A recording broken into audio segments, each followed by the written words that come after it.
From courtside to Capitol Hill, crossing boundaries and borders, if it's trending, I'm talking about it. Welcome back to the Emily Austin Show. Quick personal update before we get into today's episode's madness.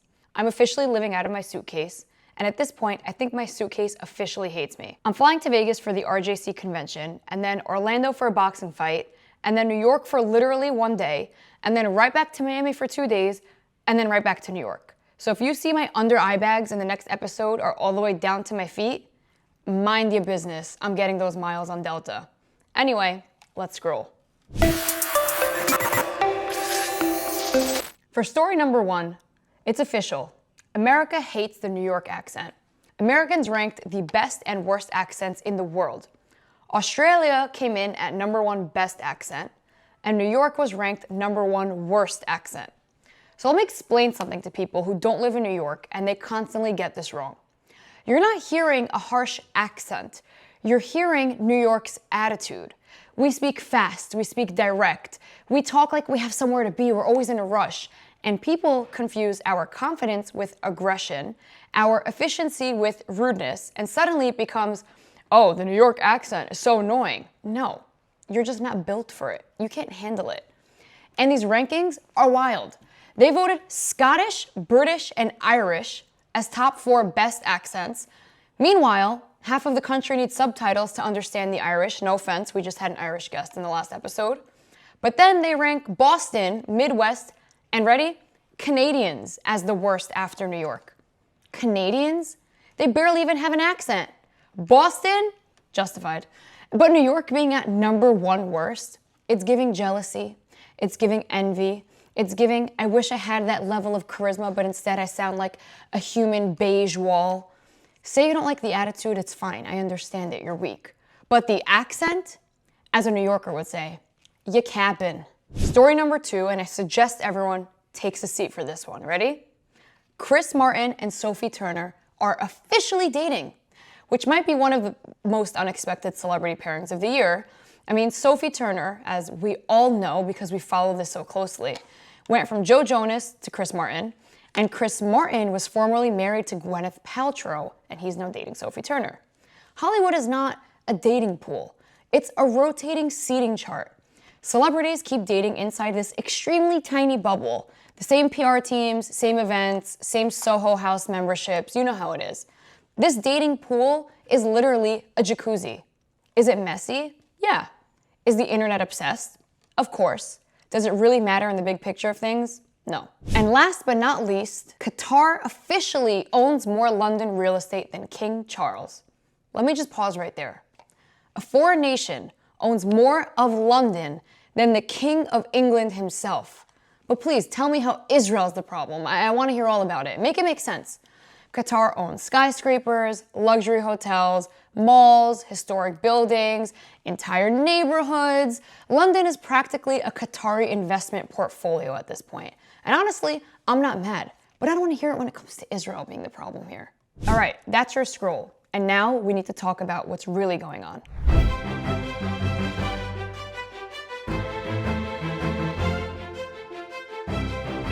Today's big story is the government shutdown.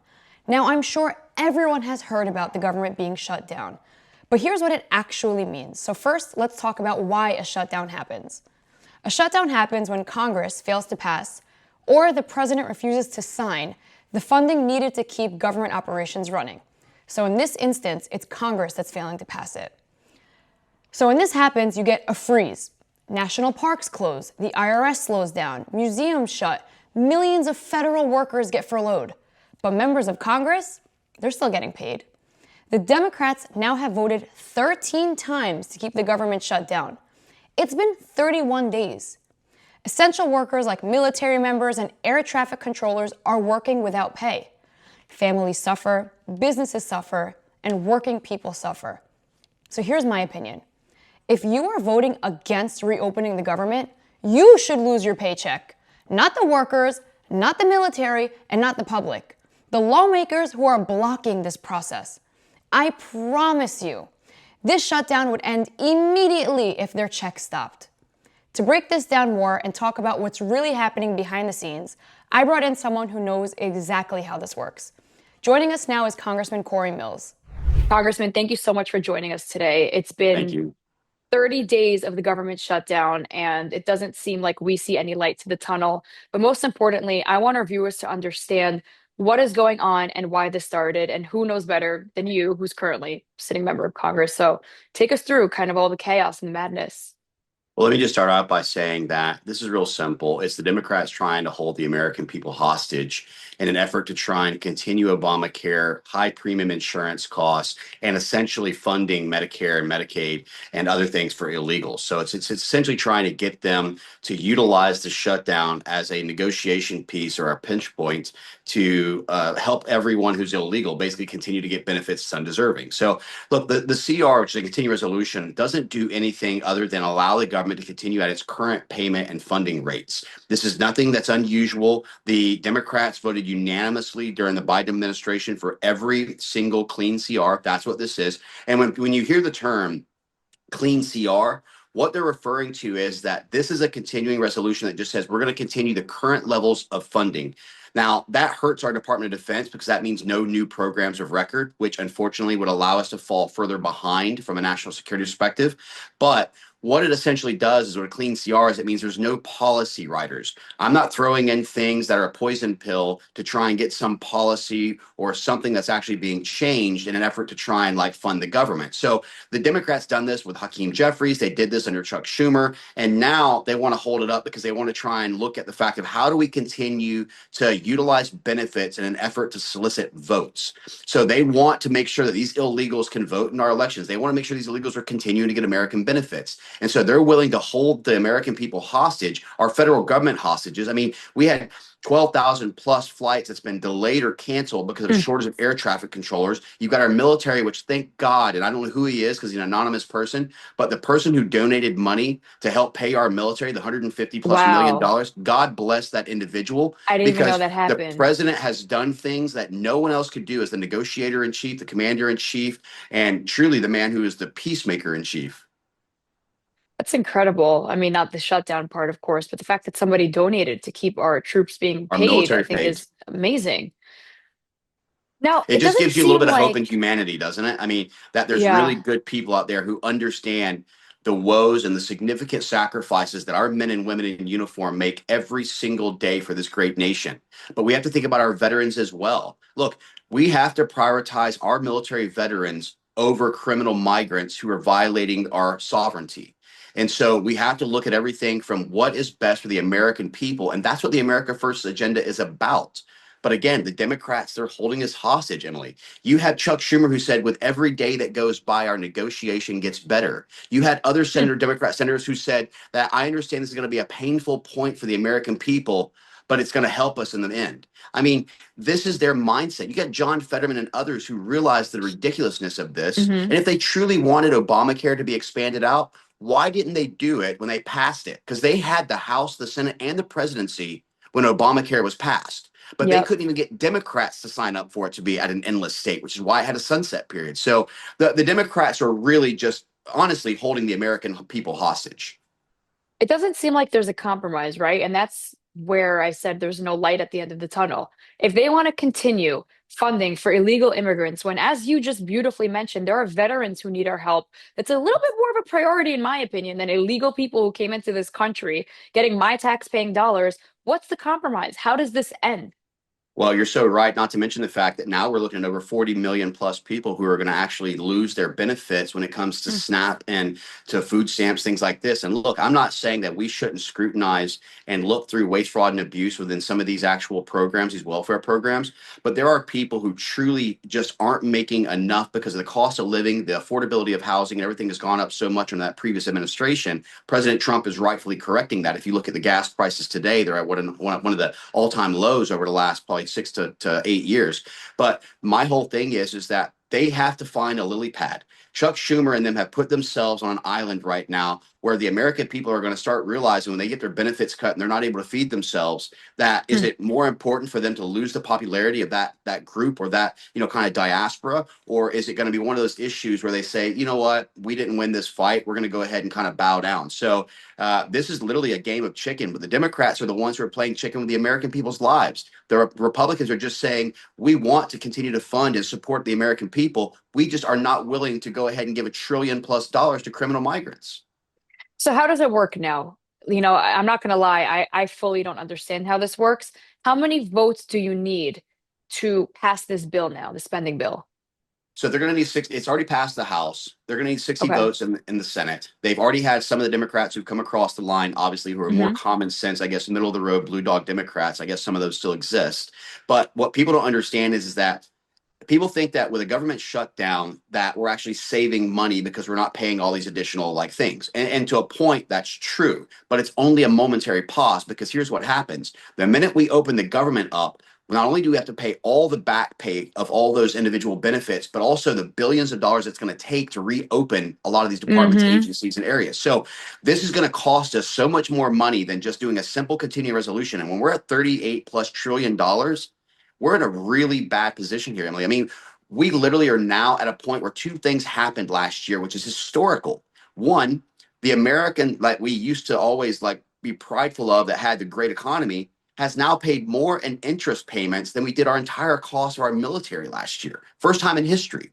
And now we've exceeded 130% GDP, which means that our national debt, we're spending it. So imagine, if you will, that you're taking in a dollar every single hour, but you're having to pay out $1.30 every single hour. That's what we're doing. So our deficit's continuing to climb to a point where only 28 empires and nations in the world's history has ever expanded beyond 130%. And one of those, just so we can add into it, was the Empire of Rome, who was also a republic and who didn't fail because of their inability for military action or expansionism. They couldn't service their debts any longer. And that was the fall of the Roman Empire. So we have to understand how serious of a position we're in, because it's a great existential threat to America when we look at our deficit. And now you have the Democrats playing with our economics by shutting down the government. Also, who wants to save money if it comes at the expense of other people starving or losing their benefits? It's No one. doesn't even make sense. No, Oh, no. my Look, at dog's the end of the day, barking. the Republicans have made it clear: we want our veterans to continue to get paid. We want Social Security checks to be on time. We want to make sure that everyone's benefits are being properly looked at, and we want to make sure that departments and agencies and offices that people call in every day to get additional support, help, or information, that there's someone there to answer the calls. We want to make sure our militaries continue to be supported and robust, and our War Department has everything that they need so that Pete Hegseth and the president continue to do a peace, a peace over strength, or strength through peace. And so this is the whole purpose of what the Republicans have continued to fight for. But Democrats are literally just trying to utilize economics benefits, as they always have, to weaponize welfare to try and incentivize votes in the blue states.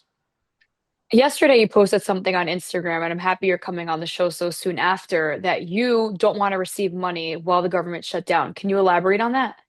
Yeah, so this is the first show I've done actually since I posted that. Thank Look, you. I think at the end of the day, no one in the federal government, if you're an elected official in the House or the Senate, should be getting paid if the American people are suffering. I mean, we have a job to do. I'm not saying that Republicans haven't done our job. We have.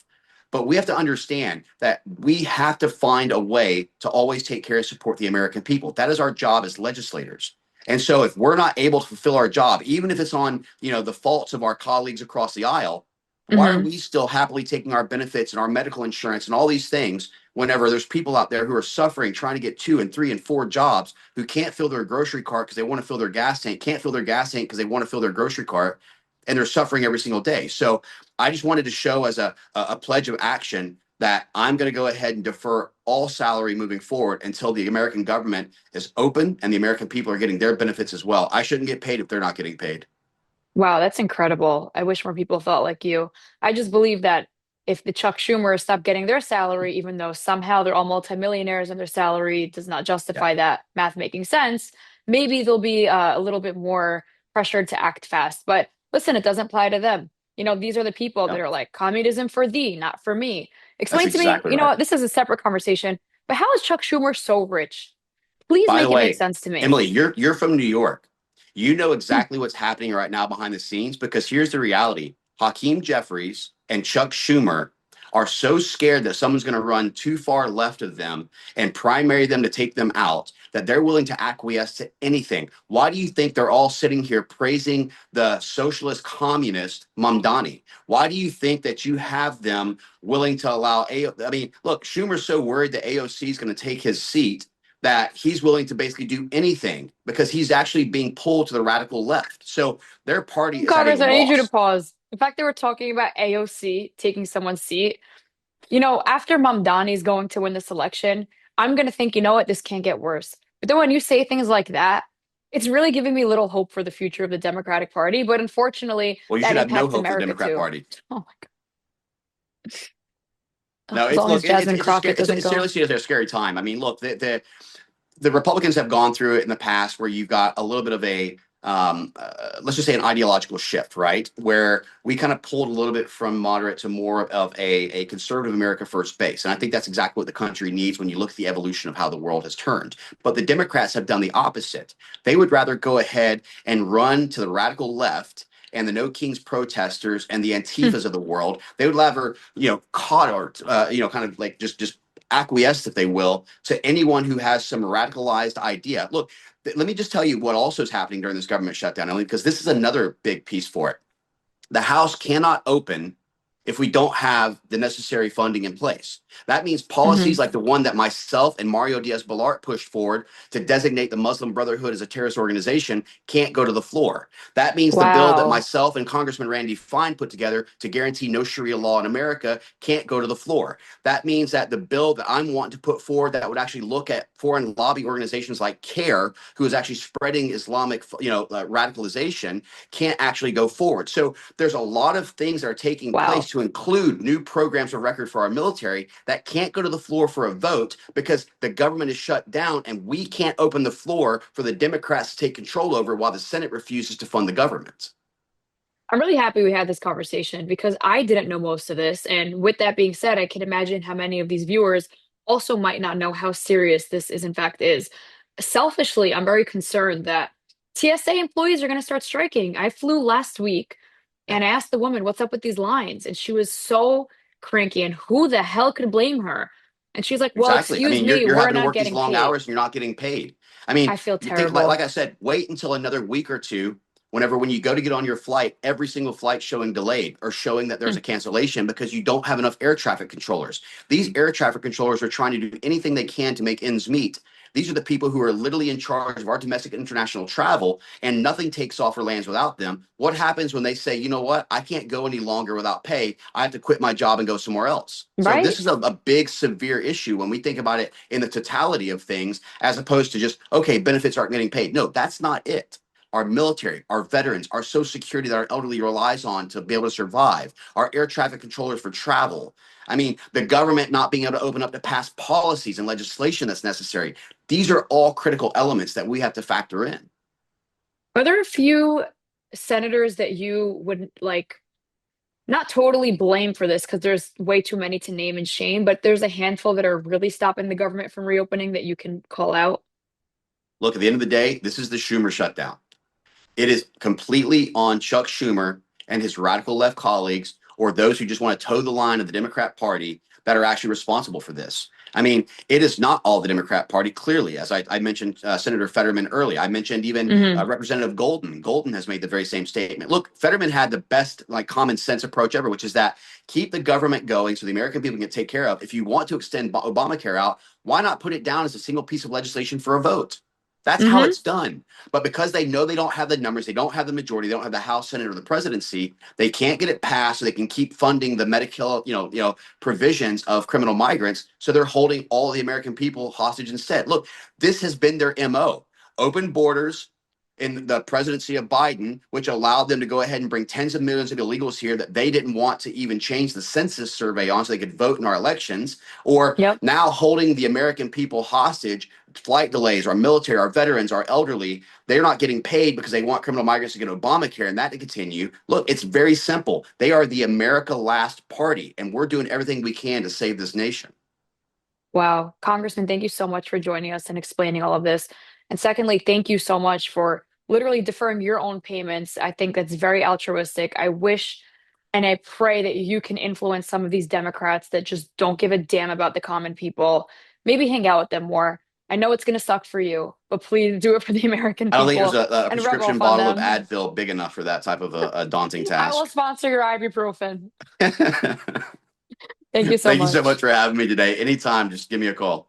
On a lighter note, it's game time. C5. Oh. Wayne time. Oh. Yeah. We're playing real or fake World Series celebrity sightings. Wow, that's a mouthful. World Series celebrity sightings. So I'm going to read you 10 names. Some were really at the World Series and some were not. You're going to guess which is which. Here's the list. Prince Harry and Meghan Markle, Drake, Keanu Reeves, Jason Bateman, Ryan Garcia, Zendaya, Brad Pitt, Madison Beer, Chris Pratt, Sydney Sweeney. Take a minute to guess who was there and who was fake. So here's who were in fact there. Prince Harry and Meghan, who now all the Dodgers fans are blaming them for the bad juju. Drake, Jason Bateman, Ryan Garcia, Brad Pitt, Madison Beer, and Sydney Sweeney were all at the World Series. Cool kids. And now the odds are in because the internet is always betting on something.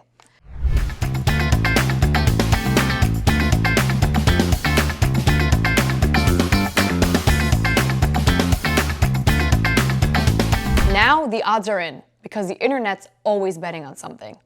So let's take a look at Polymarket's latest odds. First, my favorite and least favorite, the New York City mayoral election. Polymarket has Mamdani, unfortunately, at 95%, Andrew Cuomo at 5%, which is less than yesterday's polls, and Curtis Sliwa, who needs to drop out already, at less than 1%, which is pathetic.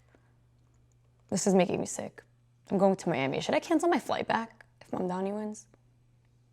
Think about it. And on a lighter note of odds, top Spotify artist of 2025, Bad Bunny versus Taylor Swift. That's an easy one. Polymarket has Bad Bunny at 92%. Emily Austin has him in her mind at 100%.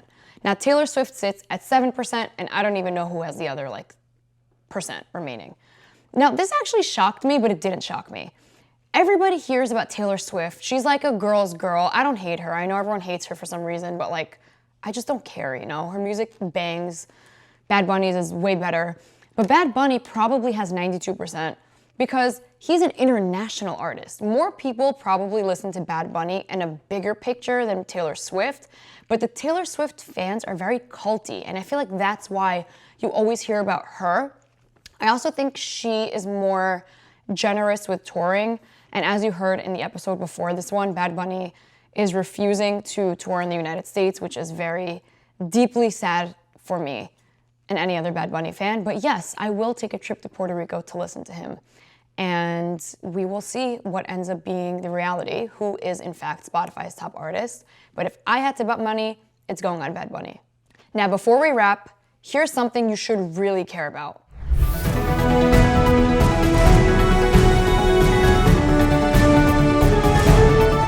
American obesity. According to the latest OECD data, the United States is 42% obese. That's almost half of our country is fat. France is 17%, Italy is 19%, and Spain is 24%.